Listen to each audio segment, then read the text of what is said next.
আজ চিংড়ি মাছ ধরতে গিয়েছিলাম, কিন্তু পরিকল্পনা মতো হয়নি, আর শেষ পর্যন্ত মাছ নিয়ে বাড়ি ফিরলাম। এই তো আমি মাছ ধরার জায়গায় আমার সরঞ্জাম হাতে নিয়ে প্রাথমিক কাজ শুরু করতে যাচ্ছি। এই জাল দিয়ে আমি চিংড়ি ধরবো। আমরা এটাকে পুষা বলি। স্রোতে পুষাকে ধরে রাখতে এই দুটো খুঁটি কাজে লাগবে।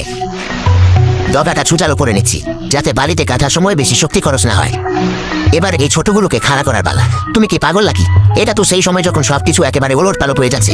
পরের খুঁটিটা ঠিক কোথায় পুঁততে হবে সেটা বোঝার জন্য আমি মাপচোক করছি। আর ঠিক এই জায়গাটাতেই অন্যটা বসবে। আমি ইতিমধ্যেই মোটা চিংড়ি ধরার জন্য জালটা বসাচ্ছি। শক্ত করে রাখার জন্য 4 কোণা বেঁধেছিলাম। 20 মিনিট কেটে গেছে, এখন দেখি চিংড়ি আছে কিনা। আরে ইয়ার, দেখছি শুধু জেলিফিশ আছে। এই দেখ, শুধু জেলিফিশ। সত্যি একটা চিংড়িও নেই ধরার মতো। জল পরিষ্কার বলেই হয়তো। তাই আমি পরিকল্পনা বদলেছি এবং এখন মাছ ধরতে যাচ্ছি। আমি সেই অগভীর এলাকার মধ্যে থাকা শিং মাছের ঝাঁক থেকে ঘিরে ফেলেছিলাম। আশা করি সবগুলোকে ধরতে পেরেছি। চলুন দেখি এবার আমি ঠিকঠাক কাজটা করতে পেরেছি কিনা। দেখুন, হ্যাঁ, কিছু আছে, কিন্তু এগুলো অগভীর এলাকায় যা ছিল তার 1% নয়। আমি এগুলোকে জাল থেকে বের করবো। যদি জানতাম যে চিংড়ির চেয়ে ক্যাটফিশ ধরা ভালো হবে, তাহলে এতক্ষণে আমার কাছে অনেক থাকতো। কিন্তু আমি সময় নষ্ট করেছি এবং এখন আর মাছ ধরা যাবে না, কারণ জোয়ার ইতিমধ্যে এগুলো চড়া ঢেকে দেবে।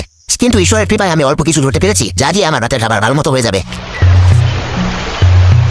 আজ চিংড়ি ধরতে গিয়েছিলাম,